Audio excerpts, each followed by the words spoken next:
hari Kamis jam setengah 12. Di kesempatan kali ini saya akan bercerita ya mungkin tentang buku ini. Ini banyak cerita, maka saya akan cerita di tengah malam begini karena saya juga lelah mengerjakan tugas yang sangat banyak. Tapi ini bagian dari proses, maka kita nikmati saja. Di sini ceritanya berjudul yaitu Sosok di Balik Perang. Dan di sini beberapa banyak tokohnya. Di antara salah satunya yang akan saya pilih nantinya ini adalah tentang Perang Dunia Kedua dan sosoknya yaitu Adolf Hitler. Dan mungkin sebentar saya lihat, dan Isoroku Yamamoto. Saya heran mengapa tidak Kaisar Hirohito saja yang dimasukkan, atau mungkin siapa itu saya tidak tahu. Hanya dia berkumis dan berkacamata ya, jadi orang Jepang kan begitu. Oke. Di sini ceritakan bahwasanya Perang Dunia Kedua adalah konflik militer global yang melibatkan sebagian besar negara di dunia, termasuk melibatkan kekuatan besar yang dibagi menjadi dua aliansi militer yang saling berlawanan. Yang pertama, sekutu terdiri dari atas Prancis, Inggris, Amerika Serikat, Polandia, dan Rusia. Dulunya Rusia ini adalah Uni Soviet yang terdiri dari belasan negara di Eropa Timur. Kedua, poros yang terdiri dari 3 negara yaitu Jerman, Italia, dan Jepang yang biasa kita sebut sebagai fasisme. Dikatakan di sini bahwa perang ini merupakan perang terbesar sepanjang sejarah umat manusia dengan lebih total dari 100 juta personel. Bahkan dalam keadaan perang total, pihak yang terlibat mengerahkan seluruh bidang seperti ekonomi, industri, dan kemampuan ilmiah. Lebih dari 70 juta orang, mayoritas warga sipil, tewas dalam peperangan. Ini artinya ada 70 juta orang yang tak bersalah, yang tak ikut berperang, tewas dalam pertempuran yang sangat mematikan dan keji ini, yang berlangsung dari 1939 sampai 1945, berlangsung 6 tahun. Hal inilah yang kemudian menjadikan Perang Dunia Kedua sebagai konflik paling mematikan dalam sejarah umat manusia.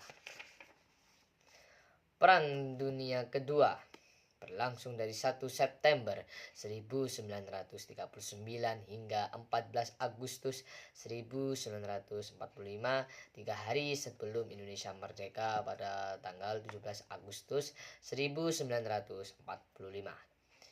Dan perang ini terjadi di 3 benua yaitu Asia, Afrika, dan Eropa. Di benua Eropa, Adolf Hitler sebagai kanselir Jerman yang berusaha membangkitkan kembali kejayaan Jerman setelah kekalahan di Perang Dunia Pertama melalui fasisme. Terlebih dahulu ia menyerang Polandia. Selanjutnya dengan bantuan Italia dan Uni Soviet, Jerman terus memperluas wilayah pendudukannya. Di Asia Pasifik, Jepang secara mendadak menyerang Pangkatan Laut Amerika Serikat di Pearl Harbor, Hawaii pada 7 Desember 1941. Tindakan Jepang ini menjadikan Asia sebagai medan pertempuran Perang Dunia Kedua. Amerika Serikat yang semula tidak ikut dalam peperangan mulai mengangkat senjata melawan blok Aksis atau kita sebut sebagai fasisme. Amerika bergabung bersama Inggris dan Prancis. Uni Soviet yang tiba-tiba diserang oleh sekutunya yaitu Jerman melalui operasi Barbarossa pada 1941 balik memusuhinya dan memulai rangkaian kekalahan Jerman. Perang berakhir pada 14 Agustus 1945 dengan menyerahnya Jepang kepada sekutu setelah 2 kotanya yaitu Nagasaki dan Hiroshima dijatuhi bom atom oleh Amerika Serikat. Secara resmi Perang Dunia II berakhir ketika Jepang menandatangani dokumen Japanese Instrument of Surrender di atas kapal USS Missouri pada 2 September 1945. Efek Perang Dunia Kedua ini mengakibatkan lahirnya PBB, Persatuan Bangsa-Bangsa. Selain itu, muncul dua negara adidaya pada waktu itu, yaitu Uni Soviet dan Amerika Serikat, sehingga terjadinya Perang Dingin sampai Uni Soviet akhirnya runtuh dan Perang Dingin pada saat itu dimenangkan oleh Amerika Serikat karena Uni Soviet sudah runtuh. Mereka yang berperan penting dalam Perang Dunia Kedua ini antara lain Adolf Hitler dengan partai Nazinya dan Admiral Isoroku Yamamoto yang menjadi otak pengeboman pangkalan Angkatan Laut Amerika Serikat di Pearl Harbor. Oh, ini pantas saja.